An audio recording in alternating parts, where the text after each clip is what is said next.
I live in a rather unfortunate location when it comes to Lego stores. My closest store happens to be about 3 hours and 15 minutes east, and my next closest store is about 3 hours and 30 minutes west. So because of that, I don't get many opportunities to actually go shopping at the Lego store, but when I do, it's a real treat. And by far my favorite thing about shopping there is the Pick-a-Brick wall. Now, if you've never been to a Lego store before, maybe the closest store is an ocean away from you. Let me paint a picture for you. Imagine walking into this glorious place that's filled with all these amazing Lego sets that you're very interested in. But at the very back of the store, imagine an entire wall full of Lego pieces, all these little bins full of various things that you can go and grab either a little cup or a big cup, and you can go through and fill that cup up with whatever your heart desires. It can be an entire cup of the same piece. It can be an entire cup of one of every piece that they have on there. It's totally up to you, and it's totally amazing. So I always try to take advantage of that. And for today's video, I'm actually going to do an unpick-a-brick cup because I have 3 of these here. This was in the storage room of doom, a place that I'm slowly but surely working to clean up. These were all in there, and I thought, hey, since we're on the Lego cleanup and organizing and sorting grind, why don't we add this to the list, and I'll get this all sorted out into my collection and bring you guys along with me on that process. These 3 cups right here are considered small cups, and I actually find these ones to be about perfect for collecting the parts that I want from the store. I've done a few times where I've gotten the big cup, and towards the end I'm like, dang, I just need to fill this up, and you're really just kind of going back through again and you continue filling. So usually I just go for one of these and I grab all the special and unique parts that I want. I try to avoid getting just regular bricks and plates and stuff because I have so many of those. Most of what you'll find in here, and as we go through this you'll see, are things that I probably don't have in my collection, or I would ideally want more in my collection. I do think one of these might have been filled by Clarkman, so who knows what's in that one, but we're going to find out right now as we crank out the organization and unpicking of a Pick-a-Brick cup. 3 of them to be exact. Now that we got that all out of the way, let's just go into cup number 1 and dump this all out. And this is one, I did use up a little bit of space in here on these, but I was like, ooh, I could really use these for various things. Right now I'm seeing Optimus Prime's chest area, but you could probably make just about anything. You could build an office building, whatever the case is. I think this one is from Legoland. I remember grabbing all these, and I am a huge fan of all these pieces that are like the studs on the side.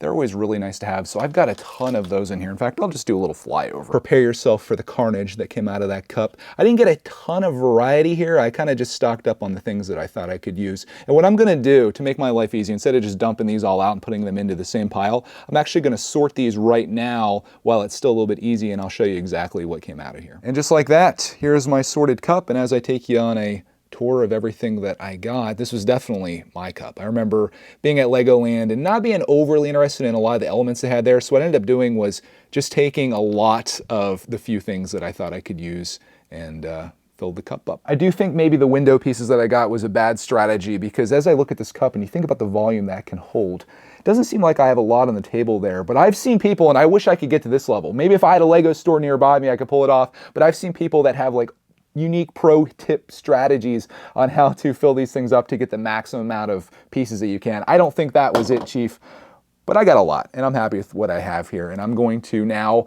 take all of these and actually put it away, because that's the new rule. We have clean tables. In fact, look at this. Outside of my phone, this table is clear. I think it's ready for a city, but that's for another day, another time. Let me put these away, and then we'll go into cup number 2. The fun thing is you can actually use the cup to actually put these away. So you're just gonna go in there, and someday when we build a swimming pool in our amusement park, they're the pieces I'll use. Funny thing is, pretty much all these pieces are going into the same drawer, because these are all what I consider stud on side bricks. So this will be an easy one to put away. This one here, I wanna say, is Clark's Pick-a-Brick that he did when we were visiting Scotland. So this has traveled all the way across the Atlantic Ocean back to Pennsylvania to finally be dumped out here with you today.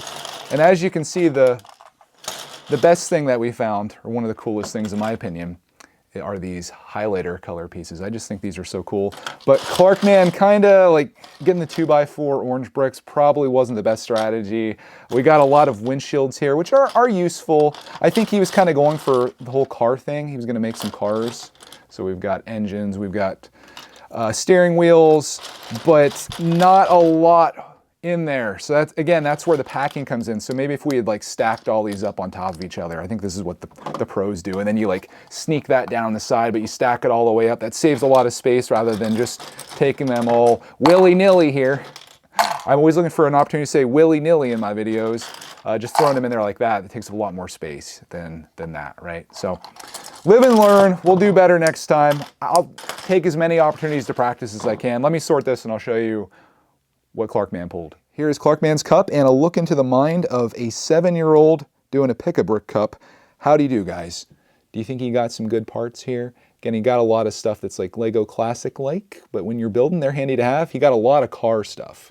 So you can see his interest coming through there. I like these little cloud bases. I also like these lightning bolts. He got some claws down here. He got one single solo yellow slope.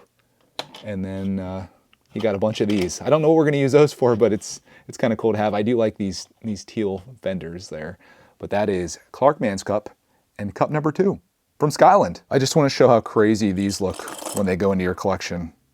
They really stand out. I want to say this is the cup that we got when we were down in Disney. We went to Disney Springs at the Lego store there and we did a pick-a-brick, and I think this is the one. As you can see, they taped this one shut, which is a good thing for traveling, first of all, but also good because like this one is pretty full. I think we did a nice job filling this. Let's take the tape off and you can see it's kind of already blowing open here. Take that and we'll do the fun part. This one's got a lot of variety in it. Save the best for last. Take a gander at all those beautiful pieces. We got lots of stuff in here, and this is gonna be a good one to sort out and organize so you guys can see what's in here, and that's what I'm gonna do right now. I'd say after going through all 3 of these cups, this was probably the best wall that we had to choose from in terms of variety. As you can see here, we did end up pulling a lot of tiles, which are always nice to have, and I keep getting drawn to these trans blue pieces. Maybe we'll make a whole ocean, who knows? But this again shows me why I think it's best to go with these smaller cups like this instead of these bigger cups, because I pulled everything that I was interested in off that wall. And I got the quantity that I got simply just to fill this up. I have no idea what I'm gonna do with all of these pieces. And can you imagine if it was twice that? Like if I filled this entire cup up, what the heck would I ever do with it? But it is nice to have inventory on hand. There was this very wise Lego YouTuber that once said during mail time, you can never have too much Lego. And we're living that life right now. And it feels good. I got to get all this stuff put away so I can continue my one-day streak of having a nice, clean, organized Brickitect studio. I hope you enjoyed coming along with me on this, I guess, unpick-a-brick cup journey. This was something that was just sitting in the storage room of doom that I now got out, and it's going to be put away, assuming that I continue putting this away. It feels good getting things sorted, organized, cleaned up, and it's also very rewarding that you guys enjoy seeing that. That encourages me to do more of it, which is definitely something that I need, and then we can keep making cool projects. And I have lots of parts that are very well organized and easily located to continue on with my Lego building journey. So thank you so much for tuning in. I will say, if you ever find yourself in a Lego store, get one of these cups and fill that baby up and see what you can come away with, because it's a really fun thing to do. So on that, thank you so much for watching, and I'll see you in the next Unpick-a-Brick Cup video.